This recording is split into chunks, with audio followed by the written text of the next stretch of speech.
అడవిలో మాయాశక్తులున్న అందమైన పక్షి ఉండేది. దాని పేరు మణి.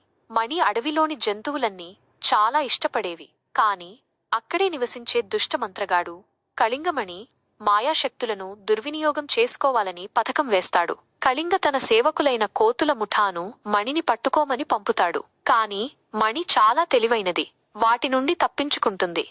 మణికి అడవిలోని అన్ని జంతువుల సాయంతో కళింగను ఎదుర్కొంటుంది. చివరకు కళింగ తన తప్పులు మన్నించి మంచి మార్గంలో నడుస్తాడు. అడవిలో మళ్లీ శాంతి నెలకొంటుంది. మణి అందరికీ సహాయం చేస్తూ సంతోషంగా జీవిస్తుంది.